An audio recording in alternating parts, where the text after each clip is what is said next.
جی ناظرین، آج ہم بات کر رہے ہیں فردوسی کے حوالے سے، اور آج کے ہمارے پروگرام کے جو مہمان ہیں وہ انتہائی ایک خاص شخصیت ہیں. ایک ایسی شخصیت کہ جس کا پوری دنیا کے ادب کے اوپر، نہ صرف فارسی ادب یا اردو ادب کے اوپر ان کی گہری نظر ہے، بلکہ دنیا کے ادب کے اوپر ان کی ایک گہری نظر ہے. اور جب ہم ان سے بات کرتے ہیں یا جو بھی شخص ان سے ایک دفعہ ملتا ہے تو اس کا جی چاہتا ہے کہ ان سے اور زیادہ ملا جائے، ان سے اور زیادہ باتیں کی جائیں. بلکہ میں یوں کہوں گا کہ جن سے مل کے زندگی سے عشق ہو جائے وہ لوگ، جن سے مل کے زندگی سے عشق ہو جائے وہ لوگ آپ نے دیکھے نہ ہوں شاید، مگر ایسا بھی ہے. تو آج کی ہماری مہمان شخصیت ایسی ہی شخصیت ہے کہ جس سے مل کے انسان کو زندگی سے عشق ہو جاتا ہے. آپ اب ذہن میں سوچنا شروع کر رہے ہوں گے کہ یہ کون سی شخصیت ہے. میں مزید آسان کرتا ہوں، ایک دو شعر ان کے حوالے کے طور پہ آپ کے سامنے پیش کرتا ہوں، آپ کے ذہن میں وہ شخصیت آ جائے گی. ایک بہت معروف شعر ان کا جو آج بھی بہت جگہوں پہ حوالے کے طور پہ استعمال ہوتا ہے، اور خصوصاً اس موضوع کے اندر بھی آپ کا ایک خوبصورت شعر ہے کہ میرے خدا، اے خدا مجھے اتنا تو معتبر کر دے، میں جس مکان میں رہتا ہوں اس کو گھر کر دے. اور ایک اور شعر ان کا، دیار نور میں تیرا شبوں کا ساتھی ہو، کوئی تو ہو جو میری وحشتوں کا ساتھی ہو. تو میں کہوں گا کہ ایک زمانہ جو ہے وہ ان کا ساتھی ہے اور ان سے محبت کرتا ہے. میری مراد جناب افتخار عارف صاحب ہیں. آپ ایک معروف شاعر اور ادیب ہیں، کسی تعارف کے محتاج نہیں ہیں. آئیے ان سے بات کرتے ہیں. السلام علیکم.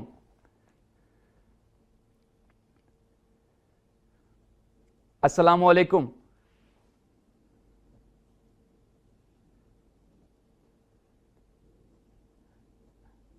افتخار عارف صاحب اس وقت ہمارے ساتھ لائن پہ موجود ہیں، ان سے بات کرتے ہیں. السلام علیکم. علیکم السلام. افتخار صاحب، آپ کو پروگرام نسیم زندگی میں خوش آمدید کہتے ہیں، اور آپ کا بہت شکریہ ادا کرتے ہیں کہ آپ نے اپنی قیمتی مصروفیات میں سے وقت نکالا اور آج ہمارے پروگرام میں، جس کا موضوع خصوصاً فردوسی سے متعلق ہے، اس میں شریک ہوئے. آپ میرے لیے یہ عزت کی بات ہے، اور سحر ٹی وی پر میرا آنا بہت دنوں کے بعد ہوا. سحر ٹی وی تو ہمارا اپنا ٹی وی ہے، ہم نے اس پہ بہت سے پروگرام کیے ہیں. سحر کے دوستوں کو، اس کے پروڈیوسرز کو بھی بہت میری طرف سے سلام اور آداب اور تسلیمات. میرے لیے بہت خوشگوار موقع ہے کہ میں آپ سے مخاطب ہوں، اور آپ نے عزت بخشی کہ مجھے اس عظیم شاعر کے جشن تولد کے حوالے سے یاد فرمایا. جی ہم افتخار صاحب، سب سے پہلے میں پوچھنا چاہوں گا کہ جیسے آپ کی دنیا کے ادب کے اوپر ایک گہری نگاہ ہے، فردوسی کو دنیا کے ادب کے اندر کیا مقام اور کیا عظمت حاصل ہے؟ اس حوالے سے ہم چاہیں گے کہ آپ اپنی گفتگو کا آغاز فرمائیں. جی، میں ایک گزارش کروں کہ اگر آپ دنیا کی زبانوں پر نظر ڈالیں اور ان کے ادب پر نظر ڈالیں تو جیسے فرض کیجئے یونانی زبان ہے تو آپ کو یاد آئے گا کہ جیسے ہومر ہے اور سیفو ہے اور بس. اور اگر آپ فرض کیجئے فرانسیسی زبان پر نظر ڈالیں تو آپ کو نظر آئے گا کہ وکٹر ہیوگو ہیں اور بودلیر ہے اور بس. بالکل اسی طریقے سے اگر آپ ہندی زبان پر نظر ڈالیں تو مہاکوی تلسی داس ہیں، اور سورداس کو بھی اگر آپ عظیم شعراء کی فہرست میں، ہمارے ہاں انگریزی میں شیکسپیئر اور ملٹن عظیم شعراء کی صف میں آتے ہیں اور باقی میجر پوئٹس کہلاتے ہیں. خود ہمارے ہاں اگر آپ اردو میں شمار کیجئے تو میر اور غالب اور اقبال، اور اس کے بعد میجر شاعر ہیں، عظیم شاعر نہیں ہیں. فارسی زبان کا یہ اختصاص ہے کہ اس میں 4-5 شعراء ایسے ہیں کہ جن کو دنیا عظیم شعراء کے طور پر جانتی ہے. فردوسی اور سعدی اور حافظ اور رومی، اور بعض لوگ خیام کو بھی اس میں شامل کرتے ہیں. تو گویا یہ فہرست ہے. جہاں تک فردوسی کا تعلق ہے، اس کے بارے میں دو رائے نہیں ہیں کہ وہ دنیا کے عظیم ترین شاعر ہیں، اور ان کا شاہنامہ بلا شبہ ایک ایسی کتاب ہے کہ جو عالمی ادب کی گویا بڑی کتاب کے طور پر اس کو جانا جاتا ہے۔ فردوسی کے حوالے سے مولانا کا ایک شعر ہے کہ این سست رہروان سست عناصر دلم گرفت، شیر خدا اور رستم دستانم آرزوست۔ شیر خدا امیر المومنین علی ابن ابی طالب اور رستم داستان ہم چاہتے ہیں کہ رول ماڈل کے طور پر، آئیڈیل کے طور پر۔ تو جو فردوسی نے جو جو فارمولہ تھا رستم داستان کا، اور مولانا نے جس بات کی طرف اشارہ کیا کہ دین و فرہنگ کا جیسا حسین امتزاج اسلامی جمہوریہ ایران میں نظر آتا ہے، وہ اسلامی تاریخ میں شاید ہی اس کی کوئی مثال مل جائے جہاں دین اور فرہنگ کا اتنا خوبصورت میل اور ملاپ نظر آتا ہو۔ فردوسی وہ شاعر ہیں کہ جو دو زمانوں کے درمیان کھڑے ہوئے ہیں۔ سمجھیے، دیکھیے، عرب دنیا پہ نظر ڈالیے، تاریخ پہ نظر ڈالیے، تو جہاں جہاں بھی مسلمان گئے یا عرب گئے، انہوں نے وہاں کی جو زبانیں تھیں، چاہے وہ عراق کی زبان ہو، چاہے وہ اردن کی زبان ہو، چاہے وہ شام کی زبان ہو، چاہے وہ تیونس اور الجیریا کی زبان ہو، جہاں جہاں بھی وہ گئے وہاں جو زبانیں بولی جاتی تھیں وہ بڑی بڑی تہذیبوں کی نمائندہ زبانیں تھیں، مگر مسلمانوں کے جانے کے بعد وہ تمام زبانیں جو تھیں وہ بتدریج ختم ہو گئیں اور ان زبانوں کی جگہ عربی نے لے لی۔ مگر ایران ایک ایسی سرزمین ہے کہ جس نے اپنی زبان کی حفاظت کی، اور انہوں نے اسلام کو قبول کیا، دین کو قبول کیا، اور دین میں کارہائے نمایاں، دینی علوم میں کارہائے نمایاں انجام دیے، فقہ کی طرف بھی، فلسفے کی طرف بھی، عقائد کی طرف بھی، لیکن اپنی زبان کا پورا تحفظ کیا۔ اور اس زبان کے محافظین میں جو سب سے بڑا نام ہے، اور بلا شبہ بلا خوف تردید یہ کہا جانا چاہیے کہ وہ دو زمانوں اور دو زبانوں کے درمیان فرد واحد کی طرح کھڑا ہوا ہے، وہ فردوسی ہے۔ یعنی اساطیر کو اور ایران باستان کی پوری تاریخ کو جس طریقے سے شاہنامے میں محفوظ کر لیا گیا ہے اور زنجیر کر لیا گیا ہے، اس کی دوسری مثال کسی کتاب میں نظر نہیں آتی۔ اور دیکھیے کہ اساطیر سے شروع کر کے، یعنی ابتدائے آفرینش سے لے کر اور یزگرد سوم تک کی تمام داستان، تمام بادشاہوں کے سلسلے، پہلوانوں کے سلسلے، اور گویا اساطیر کی شکلیں، وہ جو بھی ہیں وہ سب رزمیہ اور عشقیہ، سارے بیانات، احوال، واردات سب شاہنامے میں جمع کر دیے گئے ہیں۔ پوری جو فارسی زبان کی جو لغت ہے اور جو محاورہ ہے اور جو وقتاً فوقتاً تبدیلیاں اس میں رونما ہوتی رہی ہیں، اگر آپ فردوسی کی زبان پر نظر ڈالیں تو وہ سب آپ کو اس میں مہیا ہو جاتی ہیں۔ وہ ایک طرح کا انسائکلوپیڈیا ہے، دائرہ معارف ہے ایرانیات کا، اور اس کا جو معجزہ ہے وہ یہ ہے کہ آج بھی کوئی معمولی استعداد رکھنے والا بھی شاہنامے کو پڑھے تو اس کے اثرات سے محفوظ نہیں رہے گا، اور اس بات کی تصدیق کرے گا کسی بڑی کتاب ہے۔ اور جو بھی آپ نے کہ جو پوری ایران زمین کی جو شخصیت ہے، جو شناخت۔ اچھا، اس میں افتخار عرب صاحب، ہم سوال جو ہے وہ یہاں سے بڑھائیں گے کہ ابھی آپ نے جو ہے وہ دنیا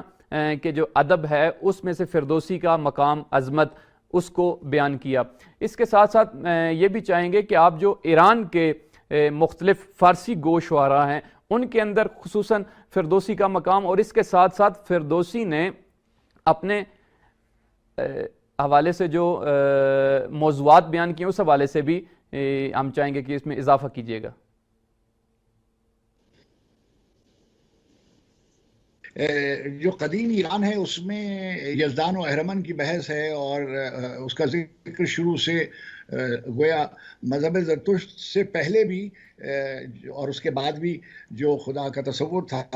اس میں ایک نیکی کا اور خیر کا تصور، اور ایک بدی کا اور باطل کا تصور، یہ تصور پورے شاہنامے میں درجہ بدرجہ بیان ہوتا گیا ہے، بدی کی اور خیر کی طاقتوں کی جنگ، اور اس میں جو سمجھیے جو نیکی کے اور خیر کے اور خودداری اور شجاعت اور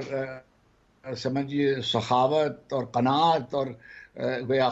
پندار اور عزت نفس، یہ سب ایک طرف خیر کی گویا قوتیں اور طاقتیں اور صفات ہیں، اور دوسری طرف بدی ہے، جو بزدلی ہے، جو کینہ ہے، جو حسد ہے، جو گویا بخل ہے اور بدتینتی ہے، اس کی طاقتیں ہیں۔ اور ہمیشہ یہ ہوا ہے کہ خیر و شر کے اس معرکے میں فتح مندی جو ہے وہ گویا خیر کی طاقتوں کو اور نیکی کی طاقتوں کو ہوتی ہے۔ تو آپ جب بھی پڑھے کوئی سی بھی کہانی ہو، چاہے وہ قبل الاسلام کی جتنی کہانیاں ہیں، آپ ان کو دیکھیے گا کہ انہوں نے اساطیر کی کہانیاں ہوں، ما قبل تاریخ کی کہانیاں ہوں، یا تاریخ کی کہانیاں ہوں قبل الاسلام، ان سب میں